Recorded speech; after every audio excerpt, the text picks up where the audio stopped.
February is the worst. It always is unless you live somewhere without winter. This February is especially awful. I was sitting on my balcony, drinking coffee, smoking, a habit I gave up when money was tight. I picked it up again since finances are better now. I don't smoke around my kids to avoid influencing them. This prevents exposing them to secondhand smoke. This weekend they're with their grandparents, so I have free time.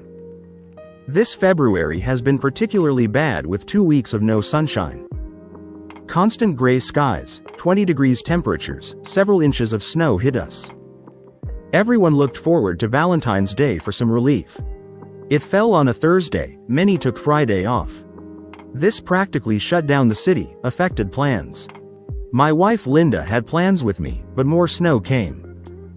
By afternoon, both of us were sent home from work. The city shut down, so our night out became frozen pizza. We watched Frozen with the kids, danced only with Emma. Timmy, aged 6 and 4, was excited for no school tomorrow. After the kids slept, I apologized to Linda.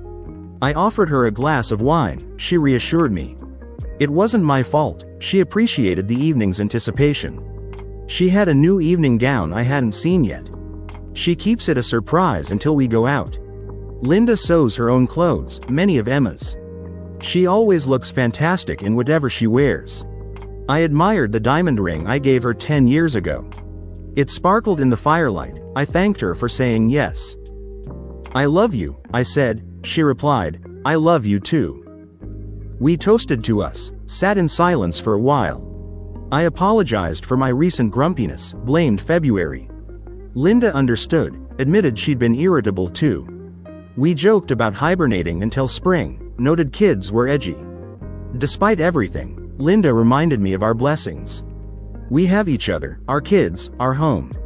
We know where our next meal is coming from. We laughed about our first date at Wendy's, a college joke. I had little money then, Linda in mind. How do people get through times like this without love? I asked. Sometimes they don't, she replied, recalling her high school boyfriend. He met a tragic end on Valentine's Day years ago. Determined to stay positive, I took her hands. I wished her a happy Valentine's Day, moved to the bedroom. Predicted 8 inches of snow turned into 2 feet. This gave us a 3-day weekend, everything closed. Most people had power, snowmobiles to get around. Our kids loved having us home, playing in snow. They ate pizza, watched movies with no school. Linda enjoyed the break, no need to go anywhere. I enjoyed it too, we had plenty of food. We shared with neighbors, Emma went to bed without fuss. Timmy was exhausted, giving Linda private time with me. The kids only wanted to watch Frozen repeatedly. Linda refused to show her new dress, teased me. She said I had to take her out to see it. By Sunday evening, plows came through, we prepared. We got ready for work, school before bed. Emma thanked us for the best weekend ever. Timmy gave us sweet hugs, we were touched. Linda felt deeply connected, but reality returned soon. The weekend became a memory, kids went to bed. Linda got a call from her friend Dee, exciting her. Linda shared Dee's idea to end February with a night out. We get a babysitter, have dinner, dance, she said. We stay at a hotel, I had logistics concerns. Linda reassured me, everything was planned perfectly. We'd meet Dee at the Madison downtown, she said. We'd head to a nearby club, no driving needed. Our friends arranged babysitting, I hesitated, knowing she'd convince. She playfully hit me with a cushion until I agreed. My condition was she wear the Valentine's Day dress. Linda smiled, agreed, as you wish, my lord. Your wish is my command, she teased, the dress was blue. It enhanced Linda's glowing blue eyes with long sleeves. It had a high neck, a skirt below her knees. Far from old-fashioned, the flared skirt caught attention.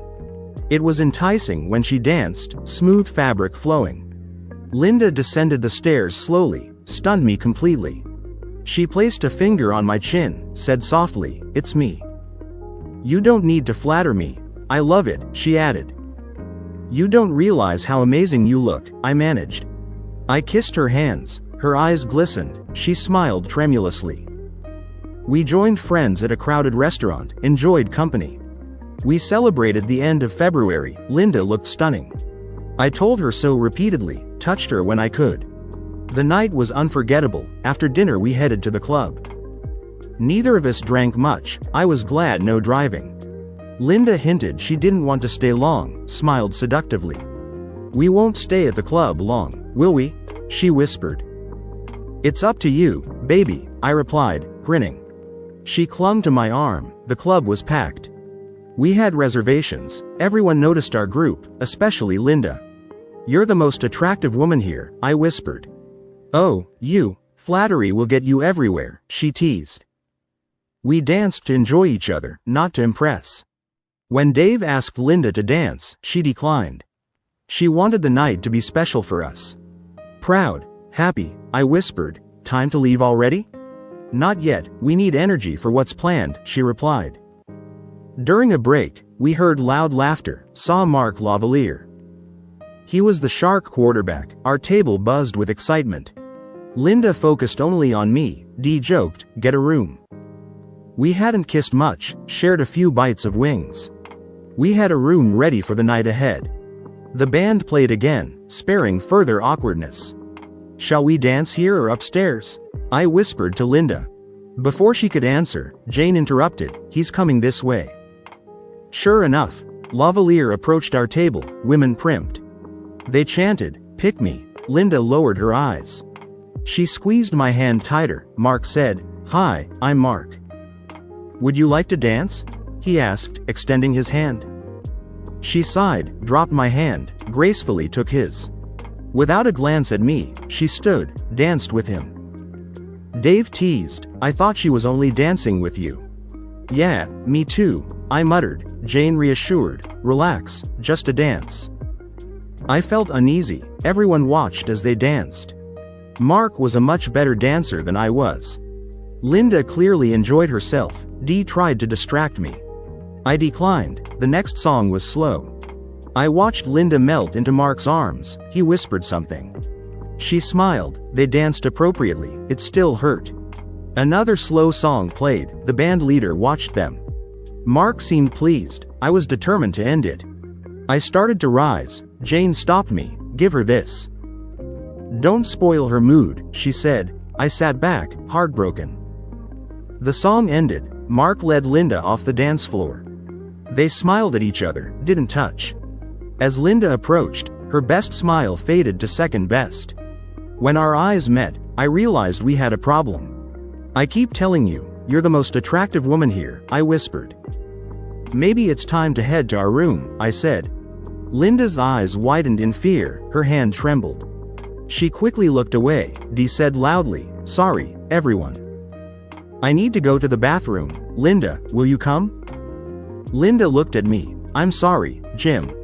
I could use a refresher too. She left with Dee.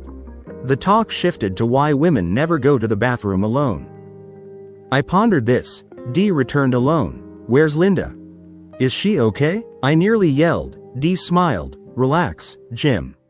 Linda is fine. She has some things to do, she said. You don't need to worry. She's a grown woman, she added. I was worried, tolerated this for about 5 minutes. When Linda didn't return, I headed to the bar. With an empty plate, I approached a female bartender. My wife went to the bathroom 15 minutes ago, I said. She hasn't come out, could you check? I asked. She loves spicy food, sometimes has a reaction, I explained. Her name is Linda. Here's a picture. I showed my phone. The bartender was about to help. Dee appeared. She's fine. You don't have to check, Dee said, placing $20. The bartender looked sympathetic. I asked, why? Why did she go with you? I said, confused. Jim, she's not in the restroom. She left the club, Dee said. I felt punched in the stomach. Why? Where is she? Is she okay? I asked. Dee said, let's talk privately. She dragged me to a dark corner of the bar. Jim, Linda loves you and the kids more than anything, she said. I felt my world crumble. Images of Linda flashed in my mind. So, on our special night, she dumps me for a jock? I growled. Jim, she hasn't left you, she'll be home tomorrow, Dee said. You'll have many more special nights, she assured, I countered. She didn't tell me, slipped out like a snake, I accused. You helped her, Dee insisted, she didn't leave you. If she hasn't left, where is she? Not with me, I said. My voice rising, please calm down, you're her only man, Dee said. You're a good guy, she added condescendingly, I snapped. Yeah, we know where good guys end up, I said through clenched teeth. It's just tonight, tomorrow will be the same, she said. I snorted, what was your role? You didn't need the bathroom. Linda signaled you to stall me, I accused, Dee nodded. Yes, she didn't want you to make a scene, she said. She loves you, will always come home, she insisted. I'll remember how much she loves me tonight, I thought. She didn't want to be embarrassed leaving her husband, I said. Didn't you remind her she has a husband, a marriage? I asked. No, she won't lose you, you're too good, Dee said. She'll make it up, she assured. I asked, what if? What if there's no way to make amends? I pressed. Jim, I know you both love each other, Dee said. This is one night compared to your years together, she continued. It's not a big deal unless you make it one, she warned. You'll be okay, she said softly but firmly. I resisted grabbing her. I wanted to shake her for nonsense. If Mark chose you? Would you do the same? I asked. She said, I would. Defiantly, does Dave know? I asked. She said, no, don't tell. It probably won't happen, she added. I said, maybe I should. Please don't, Jim, this won't help, she pleaded. Come back, be distracted, she suggested. I refused. I wanted to dance with my wife, thanks to you, Mark, no option. I walked back to the table, conversation stopped abruptly. Everyone knew my wife was with Mark. Jim, are you okay? Dave asked. I wanted to tell him, couldn't, depends on okay. It was crappy. You won't divorce Linda, right? He asked. Why not? I replied. There was a collective sigh. Jim, that's Mark Lavalier, Dee said. I snapped. I don't care. If it's not me, it's cheating, I said angrily. If Dee spent the night with Mark, would you be okay? I asked. Dave blushed, looked at Dee, who avoided his gaze. Jim, think about your children, they need you, Jane said. Is my wife thinking about them right now? I asked. That's why you hired a nanny, Dee joked. It failed. It's one night, she won't get this chance again, she said. You wouldn't divorce her over one night, she added. Why not? I stared, silence followed. Jim, consider a different perspective, Jane suggested. If a Sports Illustrated model wanted you, wouldn't you be tempted? I might be, I said. I'd say no, I have a wife. I wouldn't hurt her, I added. Silence fell again. I looked at my former friends who sided with my cheating wife. A bouncer approached. Is there a problem? He asked. Yes, a big one, I said, tossing a $20 bill. I'm leaving, that'll cover my bill, I said. You cover the strumpet who came with me, I added. I walked out of the club. As I walked to the hotel, my anger turned to deep sadness. We were supposed to walk together. I was alone, took the elevator, entered our suite. I faced the wreckage of our special night, uncertain future ahead. I turned on the light, closed the door, felt unusually tired. I threw my coat on the floor, headed to the bedroom. A Godiva candy bar was on each pillow, underwear on the bed. I imagined Linda putting them on with love, sensuality for me. Until tonight, my wife, lover, best friend was taken by another. He snatched her easily, as if he had every right. To him, she was a beautiful plaything. She let him. I meant so little, she offered no resistance. It felt like she believed he had more right than I did. After a decade of being faithful, it was one night. What would he leave in her heart, her mind? How could I compare to the town hero, Mark Lavalier? I stopped crying, washed my face, gathered our things. I threw the underwear in the trash, checked out of the hotel. The desk clerk looked puzzled. Is everything all right, sir? The room was beautiful, I said. Anything to make your stay comfortable? Make him disappear, turn back time, I thought, said, no, thanks. Have a nice evening, sir, she said. I muttered, yeah, right. I got into my car, drove home, emotions churned inside me. Anger, sadness fought for control, the house felt quiet, empty. I hoped for a message from Linda, there was nothing. I lay down in my clothes, dozed off. At 3 a.m., my phone buzzed with texts from an unknown number. Photos, videos of Linda, Mark having fun, he used her phone. I slammed my phone shut, anger surged, divorce was inevitable. Mark would pay, I copied images, videos to my computer. I emailed them to our friends, subject, happy now? I packed Linda's belongings into trash bags, stuffed them in her car. I changed the garage code, destroyed all marriage reminders. The house became a war zone, exhausted, I sat for coffee. The morning paper hit the door, headlines shocked me. Who is Mark Lavalier's new girlfriend? With photos of Linda, Mark. They were kissing, climbing into his Jaguar, my humiliation was public. I sent the article link to our friends, screw you all to hell. It was 5:30 a.m., I called Linda's mother, up making breakfast. Hi, she said, everything okay? No, Mom, I replied. We got along well, I called them Mom, Dad. What's wrong, is it the children? She asked. Have you seen this morning's paper? I asked. Not yet, Alfred reads it over coffee, why? She said. Avoid the sports section, article on Mark Lavalier, I said. He might not like it, Alfred thinks highly of him, she said. Maybe not, Linda left me at the club with him, I revealed. They were spotted getting into his car, I added. Oh my God, where's Linda now? She asked. Still with him, I said. She stayed the night? Yes, I don't know when or if she'll come back, I said. I can't keep her here, she needs a place to stay, I added. All right, Alfred won't be happy, neither am I, she said. Is there any way to fix this? She asked. No, Mom. She turned her back, went off with him, I said. I'm sorry, Jim, she can stay here if needed, she offered. What about the children? She asked, at the babysitter's tonight. I might ask my in-laws to watch them for the weekend, I said. Let me know if I can help, she said. Thanks, Mom. I had another idea, went to the computer. I logged into Linda's Facebook page, posted the article link. Guess what? I made the sports front page, I wrote. Went on a date with my lame husband, night with a stud. Lucky me, I concluded, emailed the reporter who wrote it. Explained what happened, included a video of Mark's entertain promise. I left my contact info, sent the email at 7 a.m. I called Mrs. Porter, asked if my parents could pick up the kids. She agreed. Have you seen the sports section? She asked. Yes, was that really Linda? She asked. Unfortunately, yes. Please don't mention it to the kids, I requested. I understand.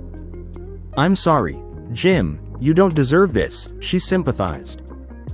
Thank you, I ended the call, called my mom. Jim, is everything okay? Concern in her voice. Your father just read the paper, she said. Mom, could you pick up the kids from Mrs. Porter's? I asked. They should stay with you for the weekend, I said. Of course, son. What are you going to do? She inquired. Unleash hell, Mom, I declared. Think of the kids first. They're most important, she reminded. I know, thanks. We finished talking, I got a cup of coffee. At 9:30, my cell phone rang, it was Dee. What? I bellowed. Jim, it's Dee, I saw the paper. I wanted to apologize, I had no idea it'd be this bad, she said. What did you think? My wife left with a star, I retorted. Of course someone would notice, it's worse than you think, I said. What do you mean? She asked. Check Linda's Facebook, email. I haven't, I like my morning coffee first, she said. Answers are there. Hope you're happy, I ended the call.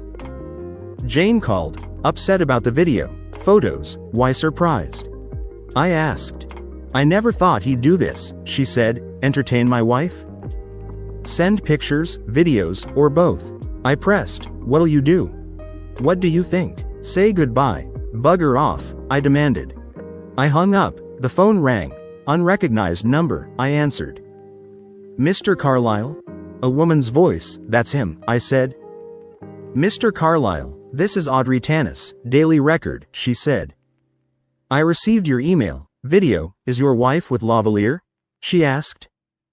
Yes, that's her with the idiot, I said. Who? She asked.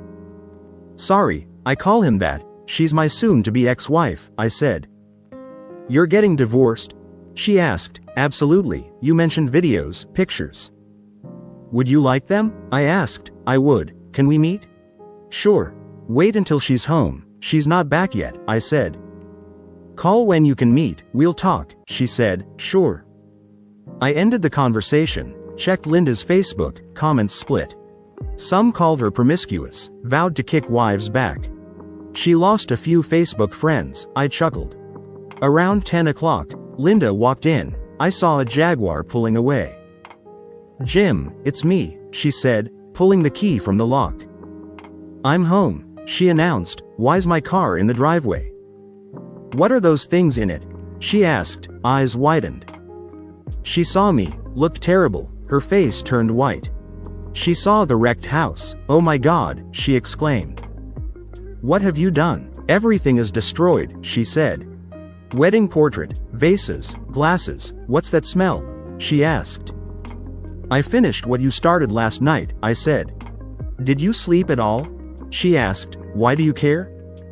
I'm sorry about last night. I'm here, still your wife, she said. I shook my head. You're not my wife anymore, I said. That's what the paper, online say, thanks to the idiot, I added. I showed her the spread with photos. Oh, no, she said, shocked. How did they get those? I'm not his girlfriend, she protested. It doesn't matter, you had fun, we're done, I said. I need the bathroom, then we should talk, she said. I followed. She recoiled from the toilet mess. Your wedding ring? Yes, you trashed our marriage, I made it official, I said. I took her left hand, inspected rings. What are you doing? What's that? I pointed to a dried stain. I don't know. Nonsense, I said, pulled up a video of Mark smearing it. Her face lost color. You humiliated me in public, I said. You defiled our rings, I added, pulled them off. What are you doing? She shrieked. I threw them in the toilet. Flushed, she screamed, my rings, how could you give them back? No, how could you? Loved you a decade, this my thanks? Screw you, I said. It was one night, lives ahead, she said. I showed Mark's video. Truth? In bed, watch? I asked. It came up, not serious, pillow talk, she said. Like this? I showed another video. She shook her head. Not what I meant, she said. I'm serious, I said.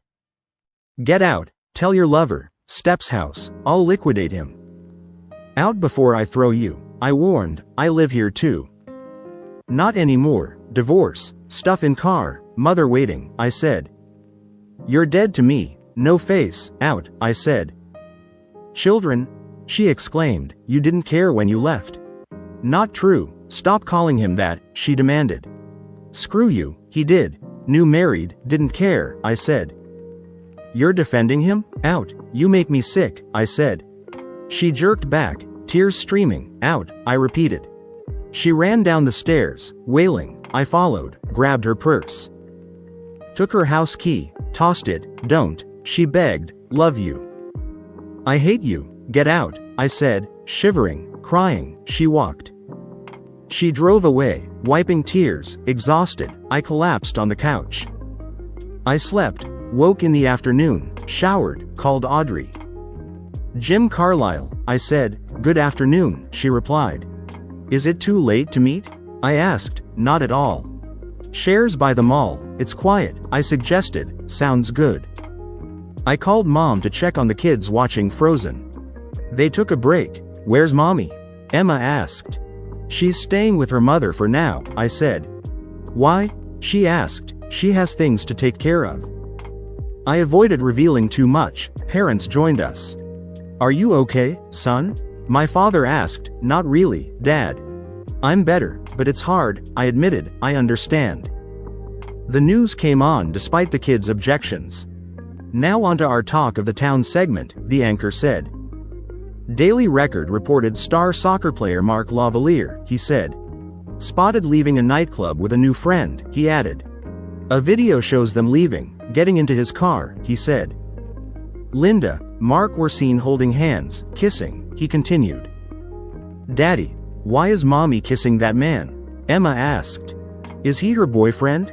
She added, just watch, Emma. Timmy didn't understand, was clearly upset, the anchor continued. We spoke with Audrey Tanis, reporter who broke the story, he said. She said the woman is married, husband didn't authorize her name, he noted. We reached out to Lavalier's shark management, no comment, he said. More information may come tomorrow, he concluded. Dad turned off the TV, Mom took the kids away. What are you going to do, son? Dad asked. I'm getting a divorce, I said, he nodded. I don't blame you, she'll likely get the kids, he said. You'll lose financially, he added, I can't live with her. I talked to the reporter who broke the story, I said. She offered to help, days will be tough, I added. This is just the beginning, Mom returned, said. Kids can stay here to avoid reporters, she said. Your mom's right, Dad said, they can stay as needed. Thanks, I'll get more stuff tomorrow, I said. Let me know if you need anything, Mom said. Linda will want to see them, she noted. We can't stop her without a restraining order, I said. It's all so messed up, why did she do it? I asked. She knew it wouldn't end well, I added. It's hard to say, my father said, do what you must. We'll help, don't do anything stupid, he cautioned. Thanks, Dad, I said, we hugged, I went to the kids.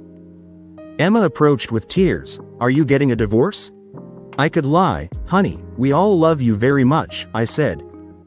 I hugged her as she cried, damn you, Linda, I thought. After time with the kids, I said, I need to clean. Mom handed me lasagna, keep your strength up, she said. Thanks, Mom, your lasagna's the best, I said. We said goodbyes, I headed home, put lasagna in the fridge. I checked Linda's Facebook, post had over 500,000 views. Mostly negative comments, she lost nearly 3/4 of her friends. I smiled, shut down the computer, finished cleaning.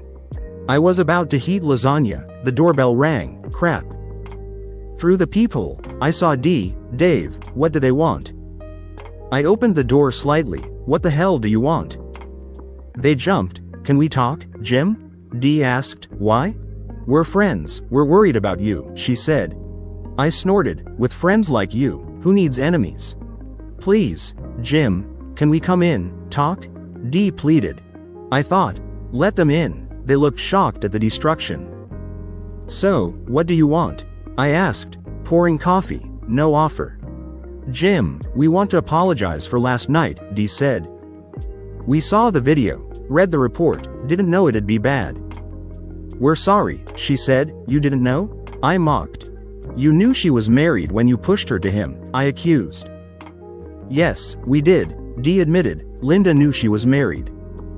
None of you cared, you wanted her with him, I said. They looked ashamed, all that one and done talk means nothing, I said. Linda's upset, crying on her mom's bed, having a breakdown, Dee said. I tossed a dictionary on the table, making them jump. You want sympathy? Look between crap and syphilis, I said. My God, this destroyed you, said Dave, you don't understand. I'm this close to losing it, I said, fingers half an inch apart. If I had a weapon, I might have done it, I added. Someone has to think about the kids, unlike you, Linda, I said. You flushed your rings, told her she's dead to you? Dee asked. I nodded, she ruined our marriage, I finished it, I said. What will you do now? Asked Dave, no choice, divorce. This article's viral, everyone knows it's her, I said. I'll divorce her nasty back, you'll be named too, I told Dee. Me? Why? Dee asked. You helped destroy our family, I said. That's being an accessory, you could have stopped her, I accused. Have you told your husband what you said to me? I asked. Dave looked at her. What did you say? He asked. She looked down, flushed. He turned to me. What? She said if Mark approached her, she'd do the same, I said. He turned to her. Is that so? We'll discuss at home. I asked you not to tell, Dee said to me, angrily. Your husband deserves to know what woman he's married to, I said. So that's it? She asked. Yes, I said. They got up. Dee tried for Linda. If you don't want friends, forgive her? She loves you, she said. Are you that naive, Dee? No, I can't forgive her, never will, I said. She destroyed me. You helped. I can't look at you the same, I said. She nodded sadly. Okay, I'm sorry, I said nothing.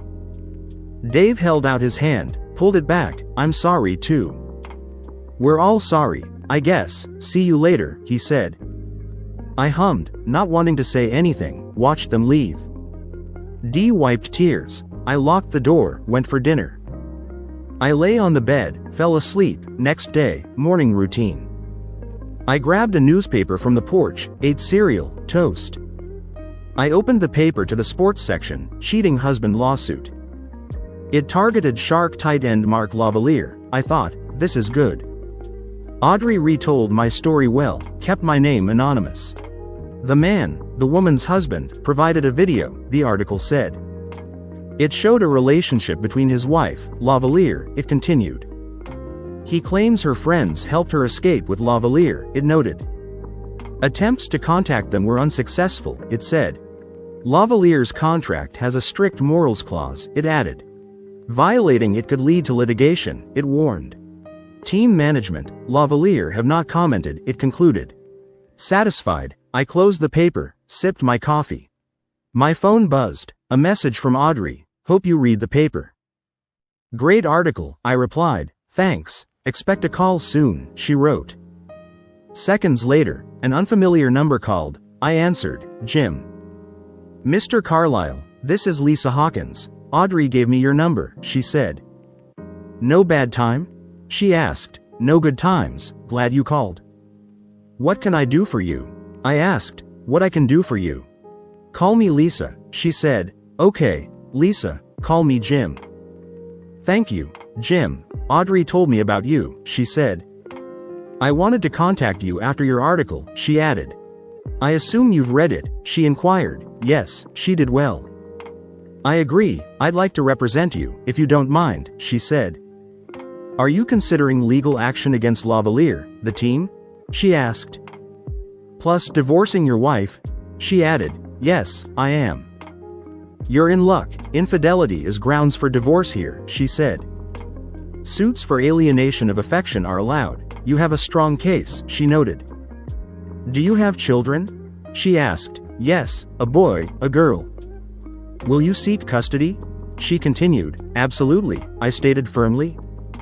It might be complicated, we can ask for it, she said. I'd like to start your case today. Meet tomorrow at 10 o'clock? She proposed. Yes, I can. What about the fee? I asked. Usually there is a fee. I'm doing it pro bono, she offered. Thank you. Why? I asked, surprised. I'll tell you someday. Okay. One last thing, Jim, she said, after this article. You'll hear from the Shark legal team. Don't give in, she warned. Tell them they can expect a call from your lawyer, she said. Of course, I assured. Don't do anything stupid, she cautioned. I won't, I promise. We said goodbye. I decided to visit the kids. I changed into clean jeans, a shirt, heard banging on the door. Through the peephole, I saw two well-dressed men, likely sharks. I remembered Lisa's warning, opened the door. What can I do? Mr. Carlisle, I'm Roger Billings. This is Jack Dunham, Sharks, one said. Can we come in? Talk? He asked. I recognized Dunham, the owner. Roger was probably a lawyer. Please come in. Drink? I offered. No, thanks, Jack said. We're here to discuss your problem with Lavalier. Congratulations. You mean he ruined my marriage, family? I asked. Yes, Jack said, confused. He turned to Roger. show him the proposal.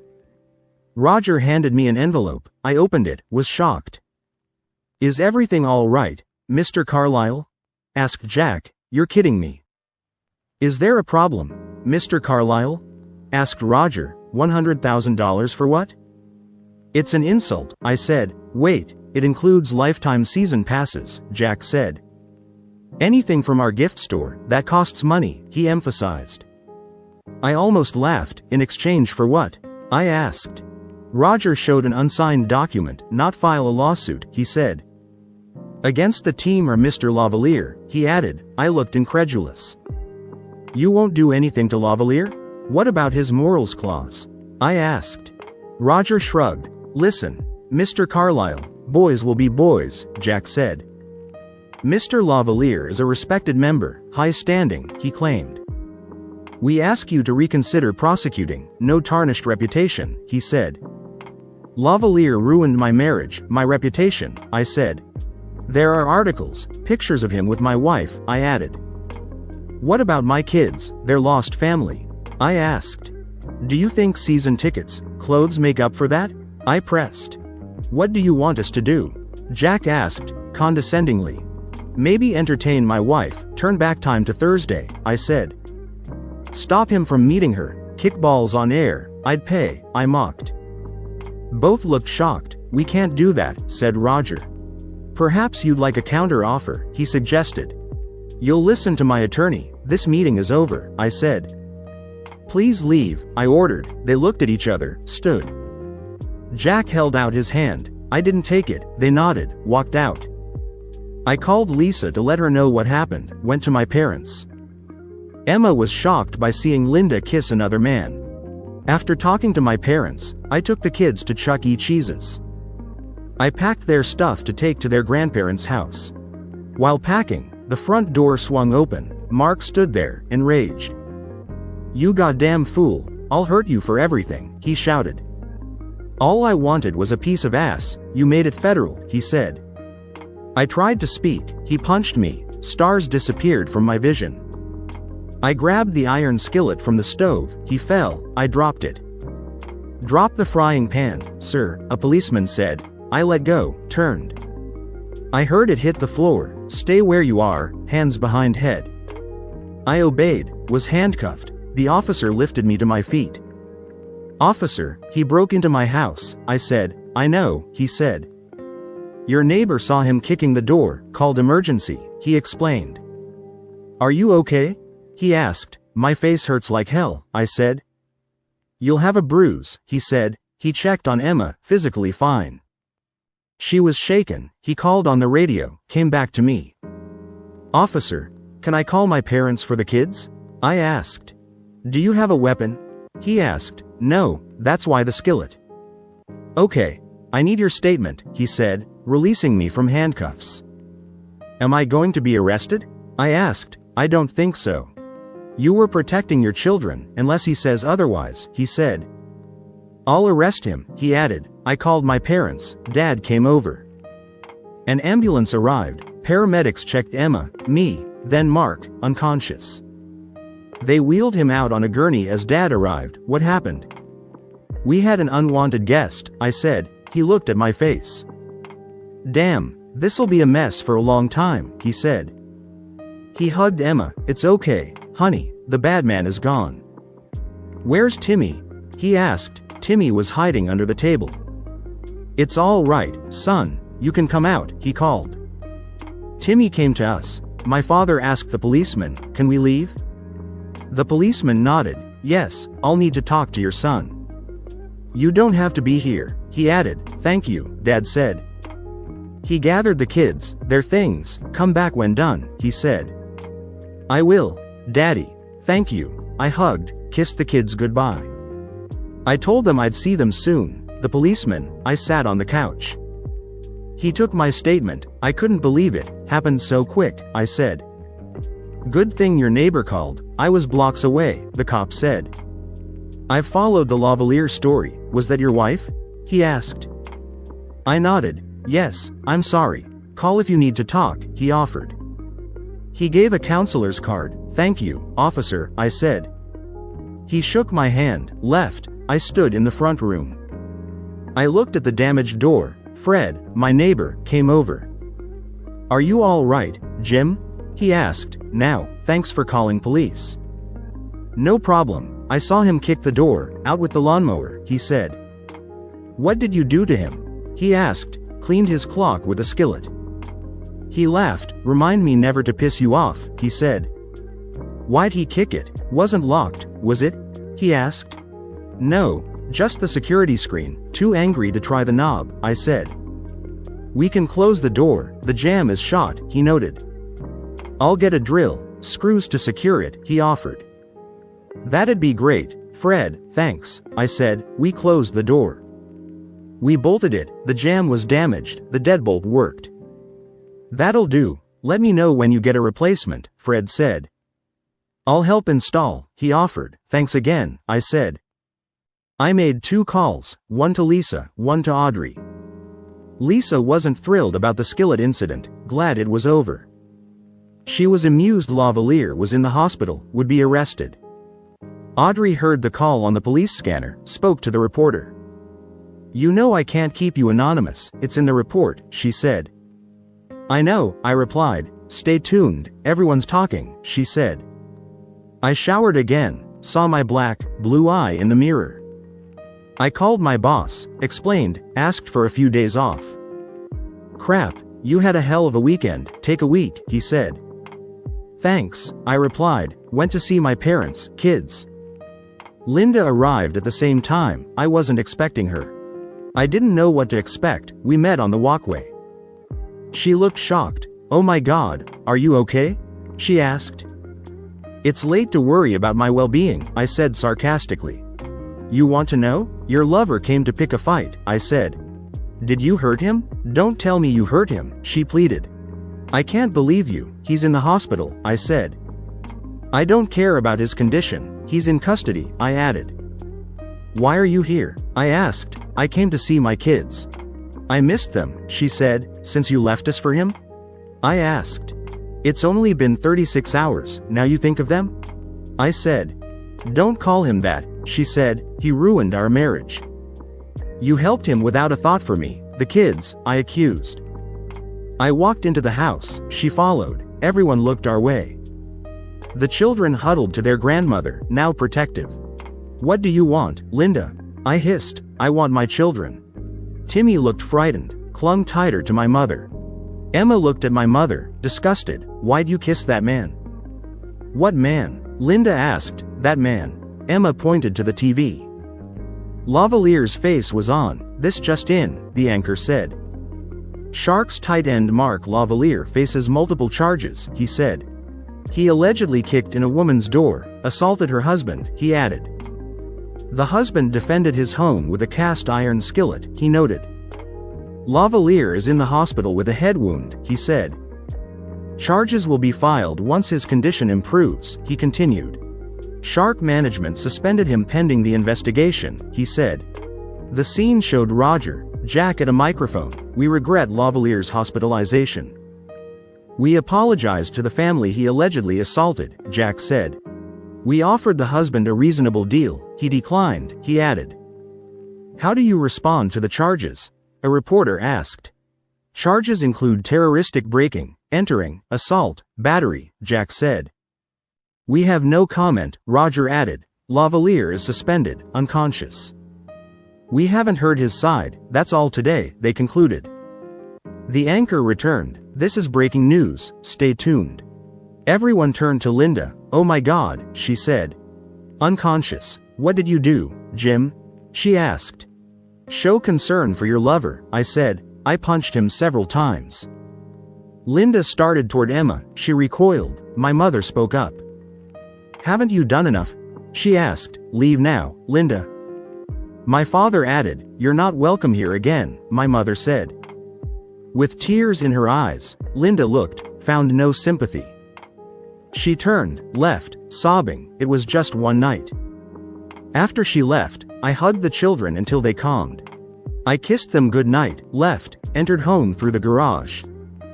The front door was broken. My phone buzzed. A call from LV. He's a close family friend, retired attorney. Hi, LV, I said.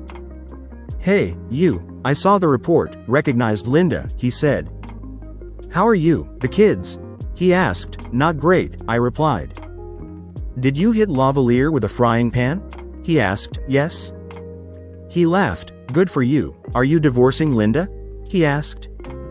Yes, I said. Explained the video Lavalier sent. That complicates things. Have you talked to a lawyer? He asked. Lisa Hawkins, tomorrow. The ice queen herself, cold in the courtroom, he said. She's expensive. Can you afford her? He asked, pro bono. Really? Any idea why? He asked. No, maybe I should ask. We talked more. He offered help. Thanks, I said, ending the call. I ate dinner, gathered documents Lisa needed, went to bed. Next morning, halfway to Lisa's office, my phone rang. It was Linda's mother. Jim, you must go to the hospital, she said. Why? I asked. Linda tried to liquidate herself last night. She took sleeping pills, booze, they pumped her stomach, she said. She's still in danger, she added, tried to end it, huh? I said coldly, I have an emergency, maybe I'll swing by. Jim, she's your wife, mother of your children, she said. She's in the hospital, no feelings for her? She asked. Why do you think she's there? Did she think of the kids? When she left with that guy, or me? I asked. I have a lawyer appointment, I'll check after, I promised. Please, Jim, she's a wreck, she said, gave the room number. I hung up, headed to the downtown parking lot, Lisa's office. A young brunette receptionist greeted me, directed me to a chair. A petite blonde in a pantsuit came out. I'm Lisa Hawkins. Nice to meet you, Jim. Wish it were better circumstances, she said. Likewise, I said. Me too, let's get to it, she replied. Did you bring the information I asked for? She asked. Yes, I handed her a folder with financials, a USB with videos. She reviewed everything, made notes. Here's the plan, she said. We'll file for divorce citing infidelity, no alimony, she explained. You both make similar incomes, the state usually splits assets, she said. We might get more, we'll ask for physical custody, she added. Courts favor the mother unless she's unfit, she cautioned. She tried to liquidate herself last night, I said. Lisa's eyes sparkled. Interesting, we can argue she's not mentally stable, she said. Plus, her lover attacked your family, we need a restraining order, she noted. Against her, Lavalier, even in the hospital? I asked. Especially, he's dangerous, do you have a weapon? She asked. No, that's why I used a frying pan, I said, she laughed. Remind me not to piss you off in the kitchen, she said. Where are your kids? She asked. At my parents' house. We'll include them in the restraining order, she said, pulling documents. I've started a lawsuit against Lavalier, the team, she said. Alienation of affection lawsuits rarely succeed, your case is strong, she noted. With videos, his assault, Lavalier's worth $125 million, she said. We could ask for $12.5 million, maybe a class action, she proposed. What do you think? She asked. You're the lawyer, do what's right. Okay, it won't be easy, team's response is critical, she said. It's an uphill battle, she added. I understand, I said. The divorce can be quick. Infidelity is a misdemeanor here, she said. If she doesn't contest, it could be 3 to 6 months, she estimated. Litigation will take longer, we'll come out ahead, she predicted. Any questions? She asked. Why pro bono? I asked. You're not the only one Lavalier hurt, he seduced my fiancée, she said. Before he was a star, she added. Sorry, is he bi? No, my fiancé was, she explained. I was confused. We got engaged after the Obergefell decision legalized same-gender marriage, she said. She fell for him, like your wife, she noted. I broke it off. I wanted to get back at him, no chance until now, she said. Most victims hide in shame, she added. Sorry, still friends? We're friends, not close, we've moved on, she said. Does my lifestyle bother you? She asked. Not at all. She smiled. Good. Are you with Audrey Tanis? I asked. She laughed. Good friends, nothing more, I'd like more time with her. Why? Thinking of sleeping with her. She likes you, she teased. She doesn't take stories personally, she noted. Kids are my priority. That's how it should be, they need you, she said. Let me start, I'll have papers ready in a day, she said. If your wife's in the hospital, we can serve her there, she added. I'd like to attend her funeral if possible, I said. We can arrange that, be careful, she said. We shook hands. I left her office, headed to the hospital to check on Linda. I parked, went inside, entered her room. Her mother was there. She was talking to the doctor. Linda was hooked to tubes. A ventilator, looking terrible. Good you're here, her mother said. She's on suicide watch, they're running tests, she said. They're worried about brain damage, she's been unconscious, she noted. She almost died, she said. What happened? I asked. After seeing you, kids, she went upstairs crying, she said. I held her, thought she was fine, gave her a nightcap, she explained. In the morning, I found an empty vial of sleeping pills, she said. An empty glass, her face was blue, she added. I called emergency, they brought her here, she said. They pumped her stomach, gave her something to counteract, she continued. Once stable, she'll see a psychologist, may stay in psychiatric, she noted. How long will she be here? I asked. A few days. I called her work, they put her on sick leave, she said. Are you serving divorce papers here? She asked. Yes. How could you? She's devastated, she said. Heavy stuff. Jim Carlyle. How can you be so cold, cruel? She asked. I can be as cold as needed, I said. She knew what she did. She didn't care. Now she'll face consequences, I added. I saw a tear run down Linda's cheek, shook my head, left. At home, I focused on fixing the door, ordered a new one online. I got new locks. Fred agreed to help install when it arrived. The next few days were routine. I did chores, spent time with kids. My parents helped with school, daycare runs. It was tough explaining. The kids knew their mom wouldn't be around as much. Emma was scared of adults, especially men. I spent extra time. Damn Linda for causing this, I thought. The day came to serve papers. Lisa called, gave the bailiff's arrival time, advised me to stay quiet. I gave her the room number, headed to the hospital. I met the bailiff at the door, saw Linda's mother, tears. Please don't do this to her, she begged, not like this. I shook my head, entered the room with the bailiff. Linda was off the ventilator, lying in bed, tears streaming. The bailiff approached. Linda Carlyle? He asked. Yes, she said quietly. He handed a manila envelope. You've been served with a summons. It includes divorce papers, a restraining order against you, Mr. Lavalier, he said. You must stay 500 feet from your husband, children, his residence, he listed. His parents' residence, workplace. Failure means arrest, imprisonment, he warned. Do you understand? He asked. She nodded, turned to me. Can't we forget about it? She asked. It was one night. One night is too many. Linda, Emma hasn't recovered, I said. This wouldn't have happened if you hadn't done it, I accused. Sign the papers, I said. I don't want a divorce, she said. If I fight it? She asked. I'll charge you with infidelity. Infidelity? She asked. Yes, it's a misdemeanor here, I said. No one's been prosecuted, but there's a first time, I warned. Sign. We're asking half the bank, guardianship, I said. You can't care for yourself, doctor clears, see kids, I added. If they want, they don't now, minimal support, I continued. You get yours, I get the house, I'm fair, I said. Can I look at them before signing? She asked. Of course. She read the papers, tears streaming, sighed, asked for a pen. The bailiff handed one, she signed, he witnessed, took them. I'll give these to Miss Hawkins, good day, he said, left. Linda looked at me. tears streaming, no way to forget? I didn't mean to hurt you, it happened, she pleaded. You wanted to hurt me, wasted no time leaving, I said. He grabbed you, you didn't look at me, I accused.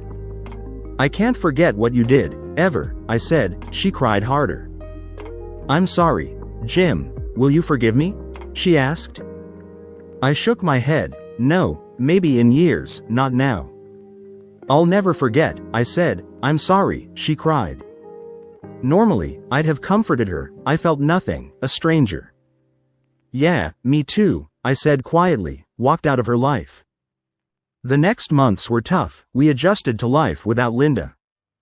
Figuring out routines, her tasks, was challenging, Mom helped. Over time, kids missed their mom less, Emma went to counseling. It helped a lot. Linda attempted self-destruction twice more. Her mother saved her each time, after the third, she was incompetent. She was placed in a state-run psychiatric facility, now catatonic. She eats, sleeps, daydreams in her room. I cut ties with friends. Dee exploded when served papers, I wanted her to understand.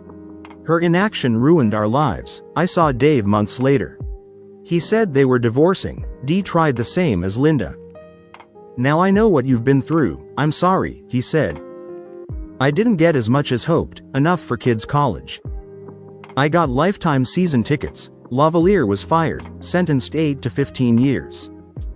We filed 2 lawsuits, one with 50 men whose marriages he ruined. Lisa organized a class action, the judge allowed it to proceed. I sued for mental anguish, damages from his attack, won $1.5 million. Though Lisa didn't ask, I gave her a percentage for her work. In July, I sold the house due to bad memories. I moved to a 3-bedroom apartment with security, focused on kids. Audrey introduced me to April, we dated a few months. I was cautious after Linda's betrayal. In December, Linda's doctor asked if I could bring the kids for Christmas, help her depression. After discussing with her mother, kids, we visited on Christmas Eve. At the psychiatric facility, kids were nervous, approached Linda. She looked devastated, perked up, gave a weak smile, thank you. Most of my hatred turned to sadness, the doctor watched. I'm curious, Mr. Carlyle, your side of the story? He asked. It might help me understand her, he said, I told everything. He listened. You haven't considered reconciliation? He asked. No, what she did was deliberate, she must take responsibility, I said. Why not help her? She wants her family's love, he suggested. She made her choice, now she lives with it, I said. You seem to hold a grudge, he observed, wouldn't you be angry? If your wife left without goodbye? I asked, I understand. How long will she be here? I asked, hard to say. She needs to function independently, no danger, maybe years, he said. I nodded, watched Linda with the kids, she tired quickly. She tires easily, the doctor said, medication, kids need to go. She nodded, kissed them goodbye, looked at me with sadness.